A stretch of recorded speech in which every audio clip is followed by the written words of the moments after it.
Muy buenas tardes, gracias por conectarse en esta tarde con la Escuela de Derecho y Ciencia Pública de la Universidad Industrial de Santander, quien trae hoy a ustedes el segundo conversatorio interdisciplinario de política y datos.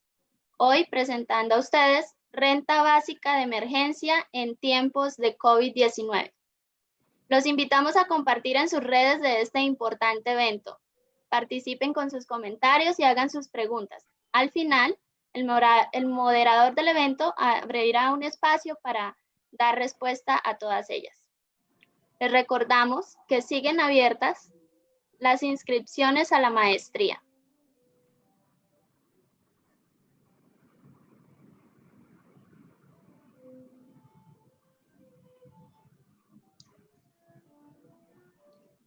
Para mayor información, en la maestría en Derechos Humanos podrán ver en sus pantallas correos y líneas de contacto.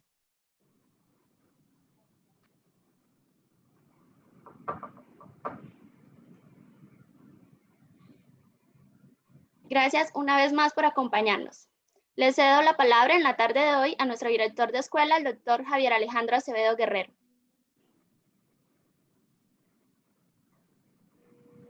Muy buenas tardes a todos, a todas. Buenas tardes. Buenas tardes. Para la Escuela de Derecho y Ciencia Política es un honor contar con tan excelente grupo de profesionales y de expertos en este interesante conversatorio que hemos titulado La Renta Básica de Emergencia en tiempos de COVID-19.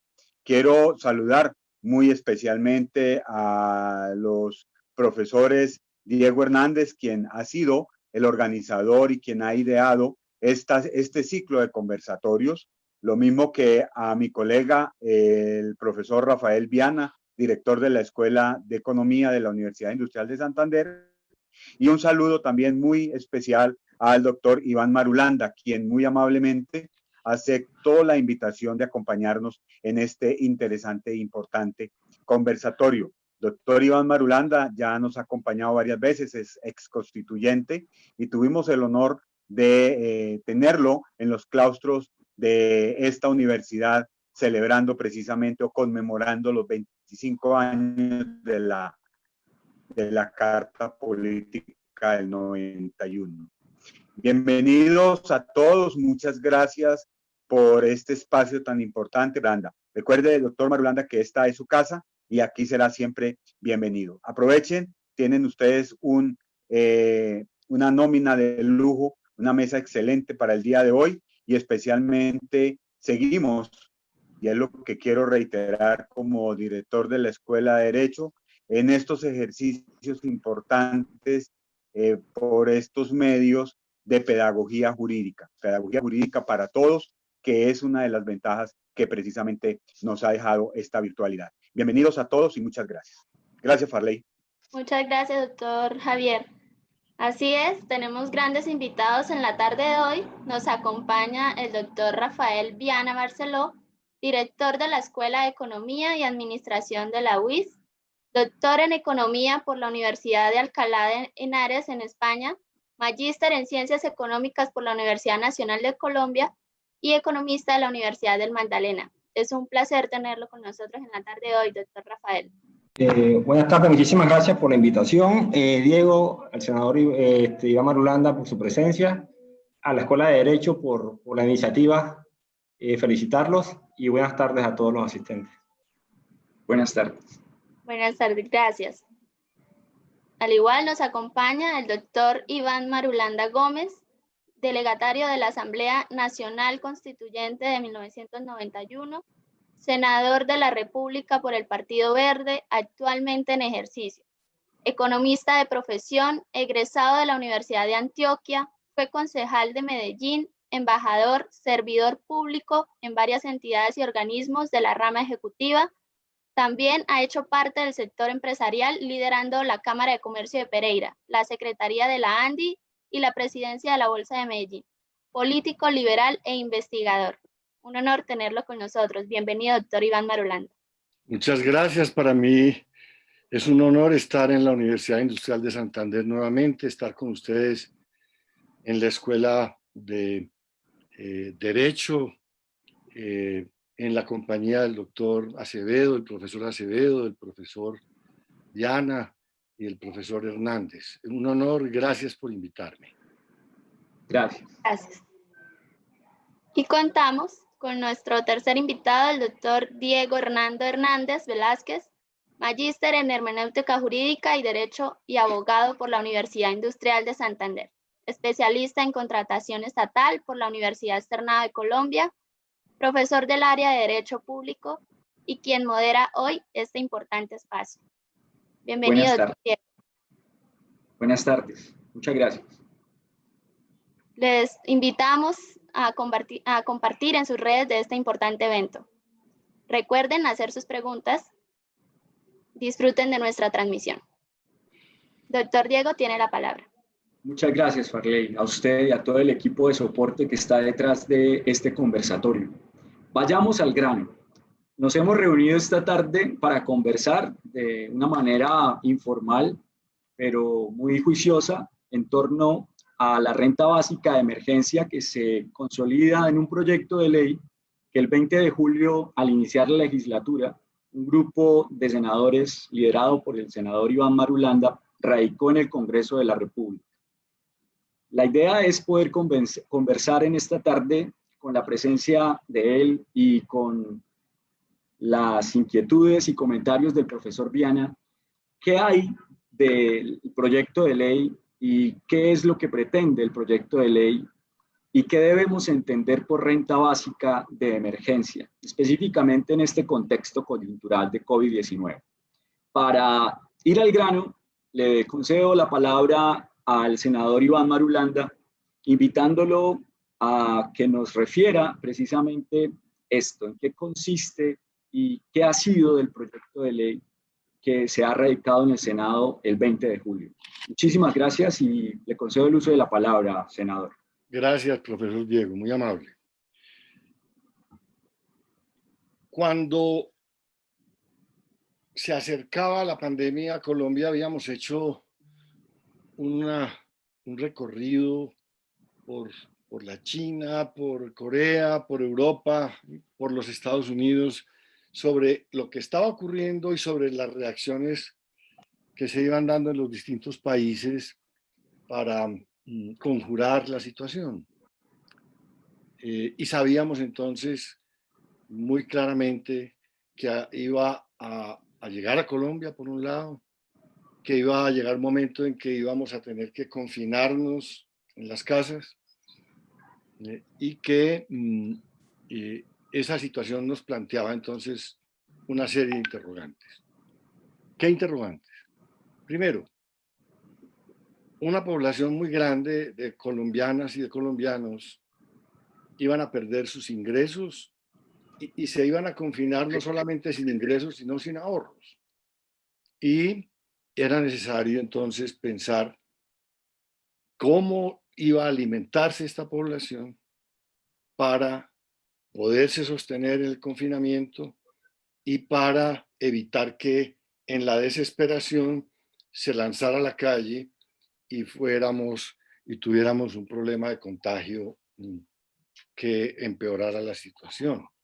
Entonces, un tema, digamos, de derechos humanos, de responder por el sustento de estas familias y segundo, de conservar su seguridad sanitaria. ¿Cuántas personas, nos preguntamos, van a estar en esta situación? Muy sencillo. Por un lado, los trabajadoras y trabajadores que vivían de la informalidad. El que vive de la informalidad, pues vive del día a día, del rebusque, y en situación de confinamiento no tiene ingresos y no tiene ahorros. En ese momento, antes del confinamiento, teníamos en promedio, un 60% de los trabajadores y las trabajadoras colombianos en la informalidad. Y había ciudades por encima del 70%, como Barranquilla, como Cartagena, como Cúcuta, como Quibdó y otras ciudades. En el campo, en la ruralidad, mucho más alta la informalidad, 85%. pero el promedio era un 60% de los trabajadores y trabajadoras en la informalidad. Segundo, iban a confinarse trabajadoras y trabajadores formales, pero vinculados a empresas muy frágiles, con estructuras muy frágiles, micronegocios, microempresas, pequeñas empresas, medianas empresas, que de antemano sabíamos que no tenían una capacidad de resistir en confinamientos cerradas, sin producir, sin vender, sino pocos días. Y entonces, en el momento en que se produjera el colapso de esas empresas, iba a haber una situación de desempleo en confinamiento de esos trabajadores. El 98,5% de las empresas en Colombia antes del confinamiento, antes de la pandemia, 98,5% eran micronegocios, microempresas, pequeñas y medianas empresas. Un 90% micronegocios y microempresas. Ahí estaba el 90% del empleo colombiano, formal. Entonces, sumados unos y otros, los informales y los empleados formales en condiciones de fragilidad, en empresas con estructuras frágiles que no iban a resistir en confinamiento, no iban a resistir sin ingresos, sin trabajo, sin ventas. Estamos hablando de 9 millones de familias, 9 millones de hogares, teniendo el promedio del DANE de 3.4 personas por hogar. Estamos hablando de alrededor de 30 millones de colombianas y colombianos en confinamiento, sin ingresos y sin ahorros. ¿Cómo se resuelve el problema de esa población que no tiene con qué comer, que no tiene con qué pagar servicios públicos, que no tiene con qué pagar un arriendo? Para retenerla en su estado de indefensión, retenerla en la casa y que no se tirara a la calle. Pues no hay otra respuesta que el Estado. Ese no es un problema de caridad, de juntas vecinales, de gremios, de recoger en los mercados de caridad, no, es un problema de una gran dimensión. Pues el Estado es el único músculo social y económico capaz de responder a semejante situación humanitaria. El Estado, y dicho rápidamente, el Estado fue constituido por voluntad del pueblo a lo largo de 200 años de luchas en la conformación de una democracia, de una institucionalidad democrática. Se consolidó en una constitución del 91. El Estado fue constituido por orden del pueblo, le pertenece al pueblo y tiene como mandato fundamental desde la solidaridad, que es un principio en el cual está fundado ese Estado, desde la solidaridad, proteger a las personas, protegerla en sus derechos a la vida, en sus derechos a la salud, empezando entonces por el derecho a la vida digna. Por lo mismo, ese Estado que tiene allá unos recursos que son públicos, que le pertenecen al pueblo, unos funcionarios que son elegidos por el pueblo y que son empleados del pueblo, diga usted el presidente de la República y sus ministros, los senadores, los representantes a la Cámara, pues tienen un mandato que obedecer y es resolver ese problema. Y entonces dijimos muy rápidamente, bueno, ¿y esto cuánto cuesta? ¿De qué estamos hablando? Y dijimos, estamos hablando de que un hogar tiene unas necesidades mínimas de ingresos mínimos vitales, que son unos estándares internacionales, una línea de pobreza monetaria, que es unos estándares internacionales, que es entonces el ingreso por el que el Estado tiene que responder ante cada hogar, para poder responder a su tarea de que la población estuviera en condiciones de vida digna. Estamos hablando entonces de un salario mínimo, 877,000 pesos por hogar, 9 millones de hogares. Y dijimos, ¿cuánto tiempo es esto? Pues estábamos hablando en aquella época de 3 meses, que se pensaba que era el tiempo que se necesitaba para ordenar el sistema sanitario y para preparar la reactivación económica y otra vez, digamos, la vuelta a la vida normal. 3 meses. de un salario mínimo de 877.000 pesos, un salario mínimo legal mensual. Y para 9 millones de hogares, esto nos daba en aquella época 24 billones de pesos. 24 billones de pesos. Y entonces, para parar aquí esta introducción, después seguramente vendrá la pregunta de cómo se financiaba esto. Finalmente decirles, presentamos esta idea primero, que la construimos 54 senadoras y senadores de 9 partidos políticos. Eso es un hecho muy relevante, de muy poca, digamos, referencias históricas.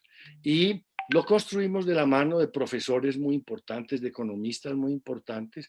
Yo consultaba permanentemente con José Antonio Campo, con Mauricio Cabrera, con Salomón Kalmanovich, pero fundamentalmente con el profesor Luis Jorge Garay y con el profesor Jorge Enrique Spitia.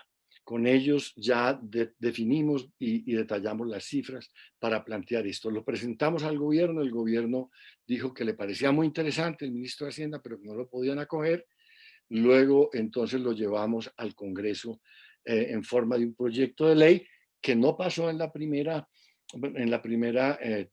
legislatura de este año. Este año lo volvimos a presentar, pero con una adición, porque ya la situación es distinta, ya pasó mucho tiempo. Entonces son 3 meses, un salario mínimo mensual para 9 millones de hogares, más 2 meses, cuarto mes y quinto mes, medio salario mínimo legal por hogar. Eso nos da un costo de 31, 32 billones de pesos. Ese proyecto de ley está en discusión en el Senado, en la Comisión Tercera, en el Senado de la República. Yo creo, Diego, que esa es como la introducción sobre la cual podemos ya plantear una conversación para no tomarme mucho tiempo en esta introducción y darle pues agilidad a esta conversación. De nuevo, muchas gracias. Ya sé que tienen mañana movilización por el páramo de Santurbán, por la vida. Tienen toda mi solidaridad, que tengan éxito y que sea una movilización gigantesca, pero pacífica, por supuesto. Seguramente va a ser así. Gracias. Muchas gracias, senador Iván, por esta introducción. Es muy importante destacar lo que usted refiere, que es la posibilidad de trabajar varios partidos políticos en torno a la construcción de un proyecto de ley que se presenta para ser discutido en el Congreso de la República, específicamente en el Senado, donde se va a comenzar a discutir en la Comisión Tercera. Eso es de verdad un hecho histórico. Y sobre todo también lo que usted refiere y resalto como segundo punto de su introducción, el papel que ha jugado la academia y que han jugado economistas valiosos para el país en el apoyo teórico y en el apoyo económico en torno a cómo plantear un proyecto de ley que pueda ser viable para el país.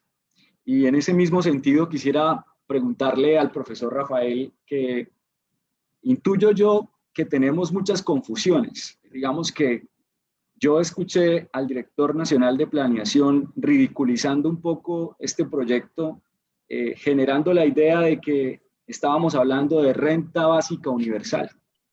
Pero resulta que el proyecto está escrito, y como lo acaba de presentar el senador Iván, como renta básica de emergencia. Sí, estas dificultades conceptuales, ¿por qué suceden, profesor Rafael? ¿Por qué hay distinciones que son importantes hacer? Sí, yo creo que ahí hay un problema conceptual, y es de algo que el director de planeación se valió para ridiculizar ¿cómo se llama? La propuesta. Porque hay una diferencia entre el concepto de renta básica y el concepto de renta mínima. El concepto de renta básica, básicamente, el concepto de renta básica se paga a todas las personas por igual, independiente de la situación familiar o económica. O sea, la renta básica. También se llama renta básica universal. Renta universal. Sí, sí. Y la renta mínima, es un esquema sujeto a verificación de recursos, donde la persona tiene que demostrar que realmente necesita el dinero. Entonces, hay un problema conceptual entre renta básica, que también a veces llamada renta básica universal, y renta mínima. La renta básica no excluye, no discrimina. La renta mínima sí discrimina. ¿Cómo se llama? La persona objeto de la renta tienen que demostrar que tienen la necesidad de ese dinero. Entonces yo creo que hay un problema conceptual de la cual se valió el señor este de Planación para un poco ridiculizar la propuesta. Claro. ¿Qué precisiones quisiera hacer al respecto de esta vicisitud conceptual que tiene unas implicaciones muy importantes en el trámite del proyecto de ley? Sí, profesor Hernández, con mucho gusto. No, el tema del director de planeación es un tema, primero, de ignorancia y segundo, De prepotencia. Y segundo, de inmadurez. Realmente no estamos hablando de una renta universal. Estamos hablando de una emergencia. Y el título del proyecto es muy claro. Es emergencia, es un salvavidas que se le tira a una población que se está ahogando en medio de un naufragio. Es eso. Ahora, ellos están hablando de que ese problema se resuelve con auxilio que crearon que se llama ingreso solidario. El ingreso solidario tiene una diferencia enorme con la propuesta de la renta básica de emergencia. Y es, primero, son 160,000 pesos por hogar. ¿Sabe cuánto es eso? Son 1.600 pesos por persona diarios. Díganme quién vive con 1.600 pesos diarios. Eso es una limosna. Eso es una vergüenza. Eso es un irrespeto a la dignidad de las personas, de la persona humana. Segundo, el director de planeación, que no sabe respetar, y así se lo dije en la última sesión de la Comisión Tercera, cuando tuve oportunidad de responderle a lo que dijo, en lo que mostró su ignorancia, repito. No conoce el país y no sabe cómo vive la gente, y no sabe lo que es el hambre, y no sabe lo que es la Constitución y lo que es el deber de Estado. Y él no sabe que él es empleado del pueblo, de la gente y de una Constitución. Él piensa que ellos son los dueños de la chequera y que ellos entregan a las personas, les dispensan las limonas como les parecen, de acuerdo con su generosidad, y eso no es así. No, repito, es una renta de emergencia temporal y para una población focalizada. Temporal, porque era por 3 meses en la primera etapa, ahora es por 5 meses, como ya les expliqué, y focalizada es a hogares pobres y en condiciones de vulnerabilidad. Es así de sencillo. Él estaba hablando de una renta universal, nadie está hablando de eso. La renta universal es otra cosa, como el profesor Viana acaba de decirlo, es una renta para toda la población y una renta indefinida en el tiempo.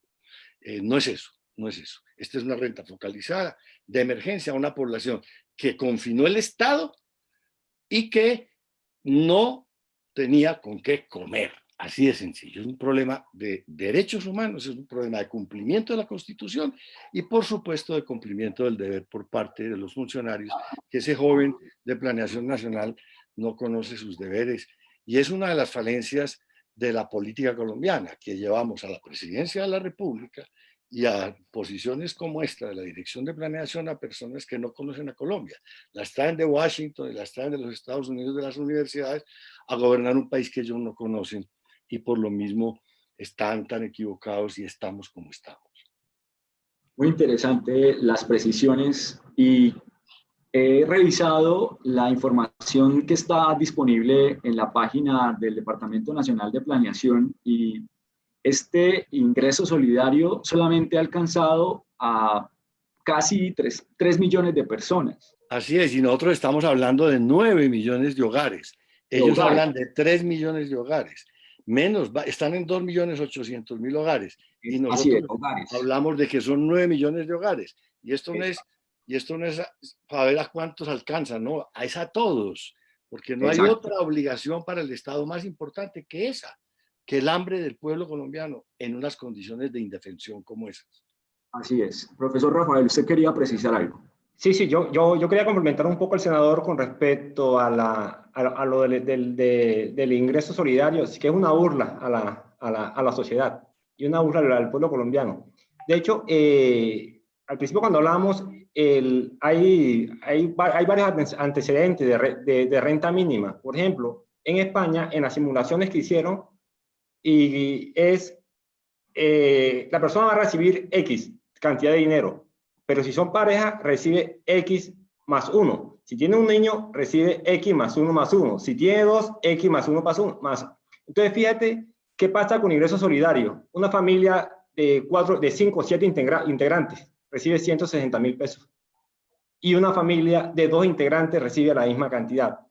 O sea, es un sofisma de distracción. Tenemos ¿cómo se llama? El ejemplo, en Finlandia se hizo un experimento de renta mínima. Se cogieron a 2.000 finlandeses y se le dieron durante 2 años 605 euros mensuales. Y ese era el grupo de control que tenía el gobierno finlandés en el experimento. Y las conclusiones más importantes que obtuvieron con el experimento es que le mejora el bienestar ¿cómo se llama? A las personas que lo reciben y hay una cuestión, creo que mucho más importante, aparte de bienestar, salud mental. O sea, le mejora bienestar y salud mental. Entonces, ya tenemos, yo también comentaba que Francia tiene varios mecanismos de política en el cual implementa ayudas para ciertos sectores de la sociedad, en el cual ellos han determinado los umbrales mínimos con los cuales las familias debieran vivir. Y las familias que no lo alcanzan, ellos tienen varios programas para jubilados, para personas del campo, y ellos le van, el gobierno francés le va completando y es un programa que Francia lo tiene ya hace muchísimos años, hace más de 15 años. Estaba revisando algunos artículos y ellos han ido ajustando, han ido ajustando dependiendo de la situación. Pero estoy de acuerdo con el senador. Fíjense que de los países que han visto afectada su economía con el PIB, con la disminución del PIB, Colombia es el tercer país en el mundo en el cual ha disminuido la economía drásticamente. El primero es España con el menos 22%, Francia 19%, México 18%, Italia 17%, Portugal 16% y luego estamos nosotros. Somos el quinto país y los efectos posteriores que trae esto en el desempleo. O sea, esto apenas es el abreboca que estamos viviendo. Entonces quería decir esas cosas. Muchísimas gracias.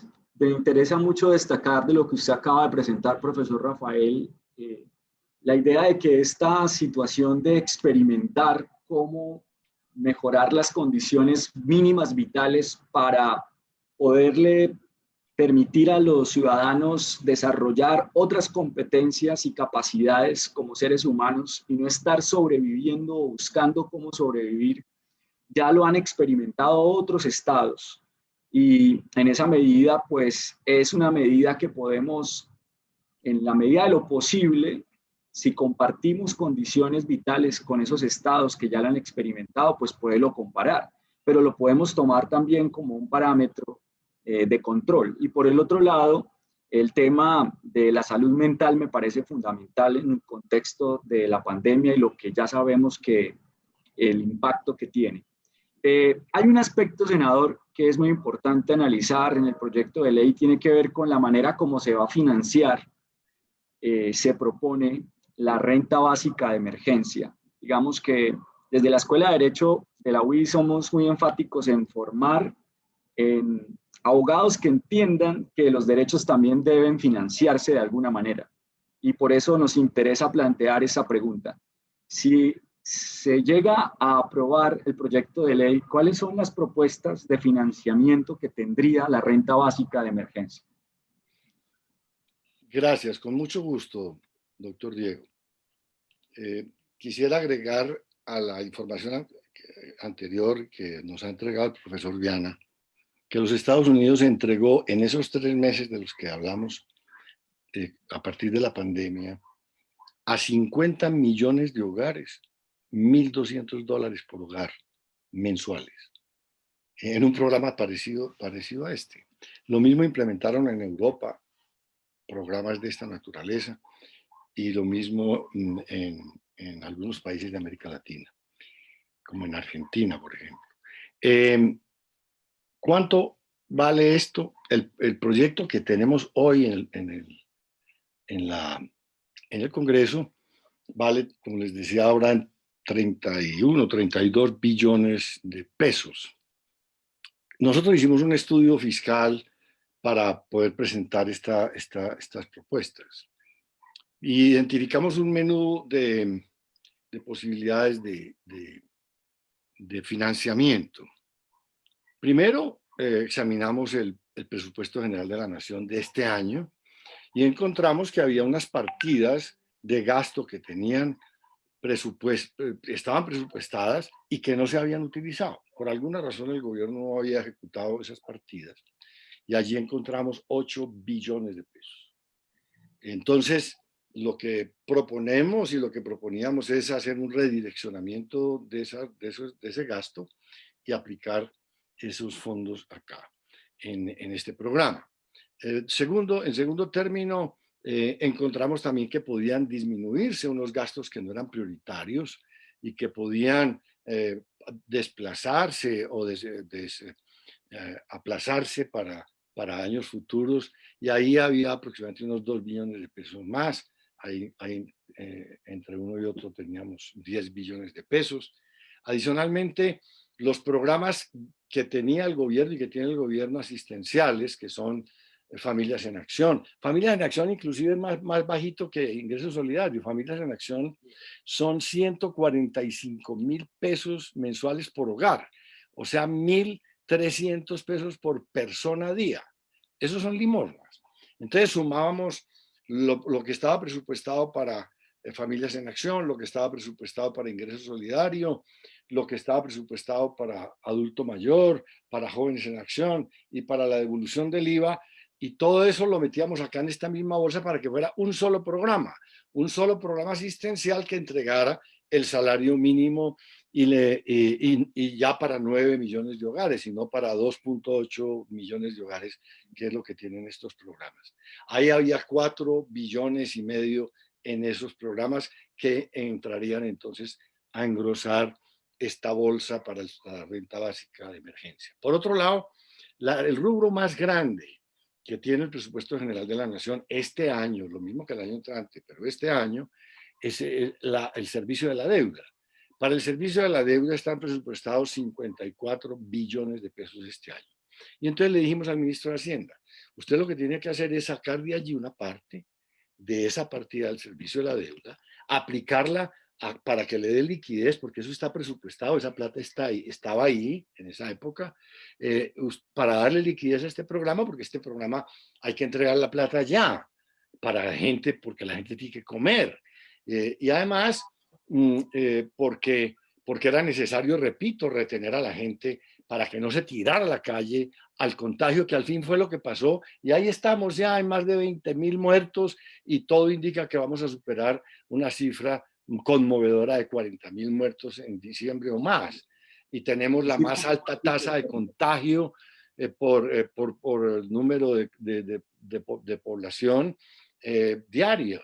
Estamos como en el cuarto o quinto lugar en el mundo del más alto nivel de contagio por número de habitantes. Entonces, dijimos, usted le da liquidez a este programa con lo que tiene para el servicio de la deuda, y no es que no vaya a pagar la deuda, sino que usted tiene tiempo, unos meses, para obtener recursos de crédito frescos con que refinanciar esa deuda, que es una operación muy corriente en las finanzas públicas, y es que usted, en vez de desembolsar de su presupuesto recursos para pagar una deuda, pues consigue otro crédito, inclusive más barato y de más largo plazo, para reemplazar esos recursos, para pagar esa deuda o reemplazar recursos que saque de allí, que era el caso que estábamos planteando. Pero adicionalmente, si estamos hablando, por ejemplo, de que estaban ingresando en ese momento 1.000 millones de dólares de crédito del Banco Mundial, estaban ingresando 400 millones de dólares del Banco Interamericano de Desarrollo, estaba colocando el Fondo Monetario Internacional un crédito de 11.000 millones de dólares de libre disponibilidad al gobierno colombiano. Estaba tramitándose un crédito con la Corporación Andina de Fomento. El gobierno estaba emitiendo en ese momento unos bonos de deuda pública en el mercado internacional por 2.500 millones de dólares que los colocó en 2 días. Es los bonos más baratos que ha colocado la deuda pública soberana colombiana en el mercado internacional, al 3% y a 10 años de plazo. 2.500 dólares estaban ingresando por esa emisión de bonos, que son 10 billones de pesos de ese momento. Entonces, ahí había todo un menú y le dijimos, y si eso no es suficiente, o si usted no quiere tomar de este menú partidas, pues entonces le queda un recurso que es el crédito del Banco de la República, que está autorizado en el artículo 373 de la Constitución Nacional para casos de emergencia, créditos de emisión. La Banca Central de Estados Unidos emitió 800.000 millones de dólares mensuales durante esos 3 meses. Europa hizo una emisión en la Banca Central de Europa por 800.000 millones de euros. La Banca Central de Inglaterra, que es la más conservadora, le entregó 35.000 millones de libras esterlinas al gobierno para los programas asistenciales. México le entregó por esos días 35.000 millones de dólares a la Banca Central de México, al gobierno, para esos programas. O sea, ahí estaban los recursos por donde quisiera tomarlos. No quisieron, no quisieron. Sí, la gente se desesperó del hambre, se tiró a la calle y tenemos las consecuencias que tenemos. Es más, esa rabia que se está expresando en las calles, en muy buena parte, es una indignación por el estado de indefensión en que el pueblo colombiano quedó, a espaldas, dándole la espalda al gobierno a sus necesidades en estas condiciones tan dramáticas de la pandemia. Sí, es. Yo quería decir... Uno se aterra del nivel de conservadurismo económico que tiene este gobierno, que no hace sino alertarnos de un conservadurismo generalizado. La manera como interpreta la Constitución, la manera como entiende los derechos de los ciudadanos y que se refleja en este contexto en la manera como atiende las necesidades derivadas del COVID-19.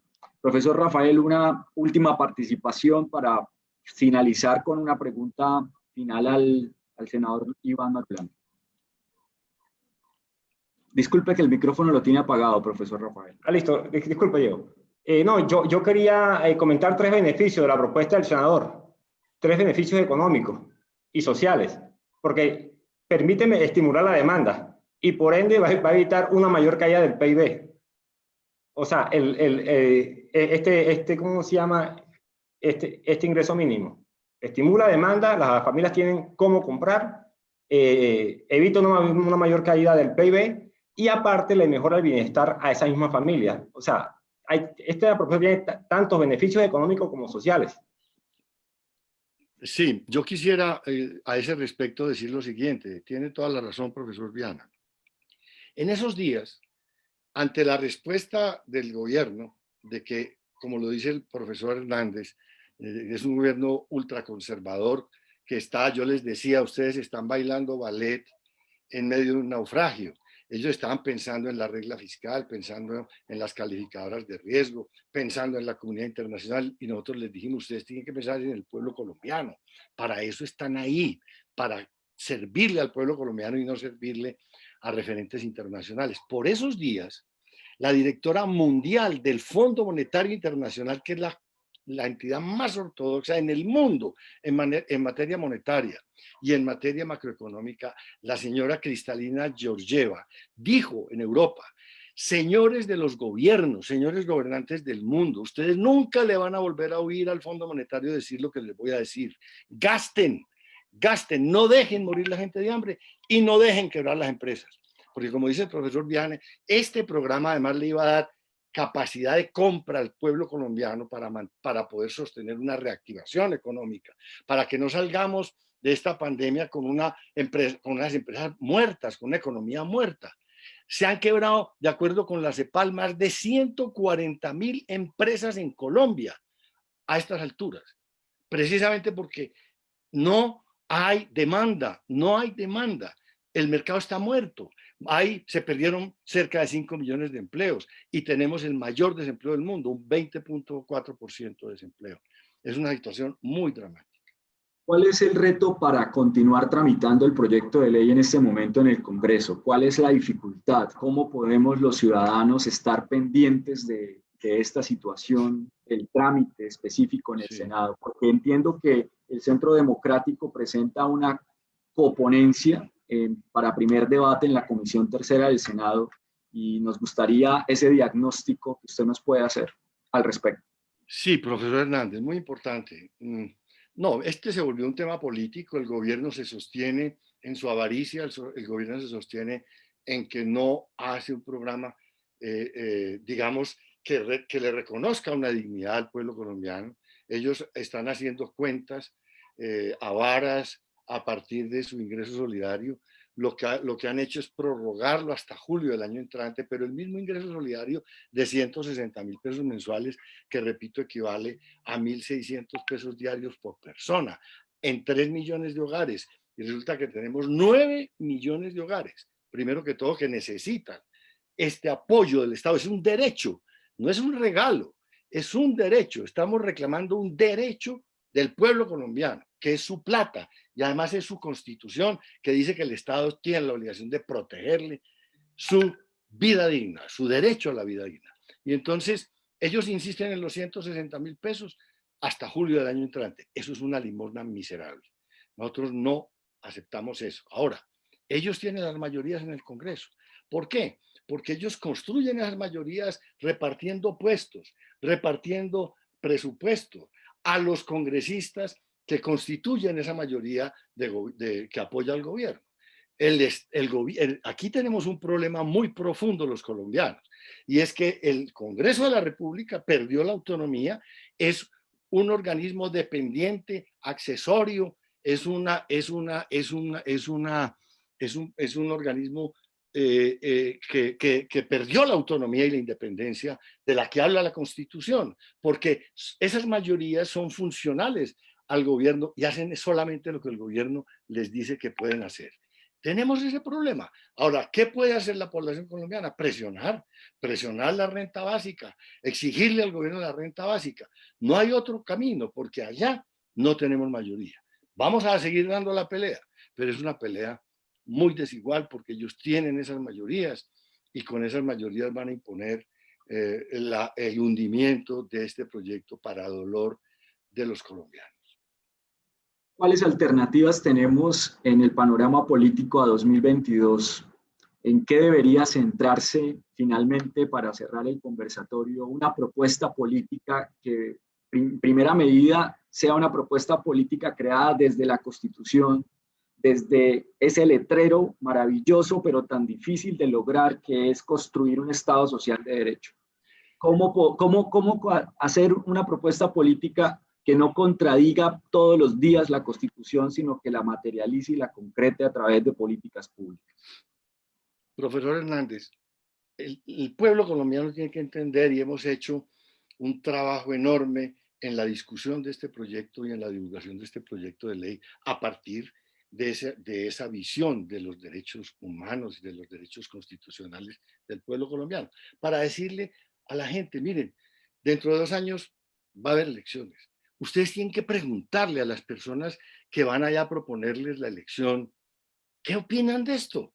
¿Qué van a hacer si los eligen frente a proyectos de ley como este? Vamos a presentar inclusive un proyecto de ley y lo vamos a seguir presentando hasta el fin, mientras tengamos alientos en materia de renta básica. Inclusive vamos a presentar uno ya. En la semana entrante posiblemente estoy terminando con mis compañeros de trabajo y mis compañeras el proyecto, un proyecto ya de una renta permanente ciudadana para las poblaciones pobres y para las poblaciones vulnerables, para los hogares vulnerables. Permanente, ya no de emergencia, sino permanente. Entonces, el pueblo colombiano tiene que saber si va a seguir regalando el voto, si va a seguir eligiendo este tipo de personas que tenemos allá en el gobierno y en las mayorías del Congreso. Si van a seguir eligiendo esas personas, pues no, después no hay nada que hacer, no hay por qué lamentarse, porque esos son nombrados por la gente, elegidos por la gente. Entonces, lo que estamos diciéndole a las colombianas y a los colombianos es pregúntenle concretamente a los candidatos a la presidencia, a los candidatos al Senado, a los candidatos a la Cámara de Representantes. ¿Ustedes qué opinan de la renta básica? ¿Ustedes van a aprobar o no van a aprobar la renta básica? Y sobre esa base tomen sus decisiones. Sobre esa base, pero la gente no puede seguir vendiendo los votos o eligiendo de acuerdo con lo que le dice Perano o Sutano, eligiendo por sus rabias, por sus odios, por sus venganzas, sino pensando en el futuro de sus hijos, en el futuro de su familia y en su futuro personal y en el futuro de Colombia. Aquí tenemos que cambiar esa mentalidad clientelista, esa mentalidad esclavizada de una población que vota sin conciencia política para votar con responsabilidad. Y eso es lo que esperamos que ocurra dentro de 2 años. Un voto responsable que elija personas que vayan al gobierno y al Congreso a cumplir con su deber constitucional de responder por los derechos humanos del pueblo colombiano.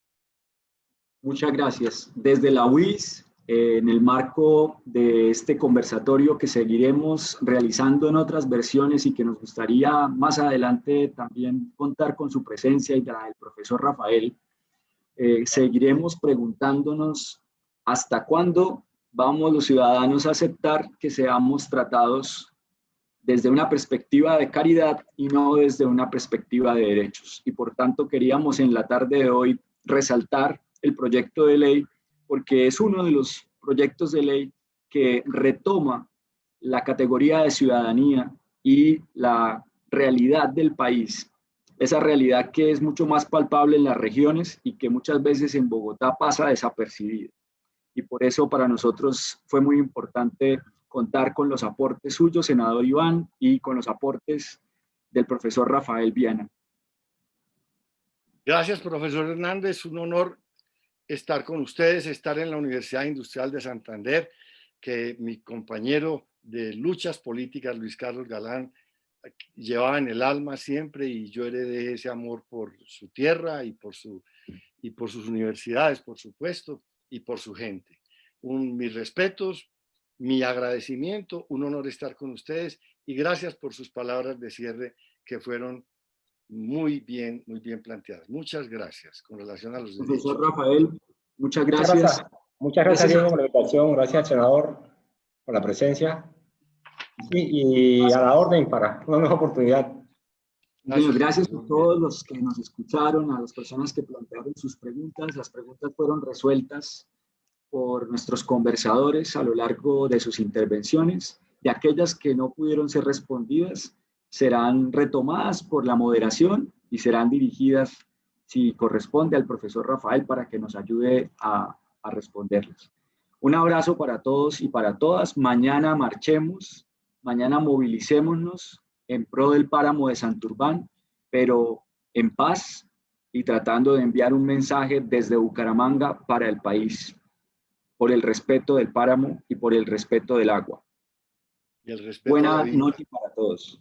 Muchas gracias. Muchas gracias.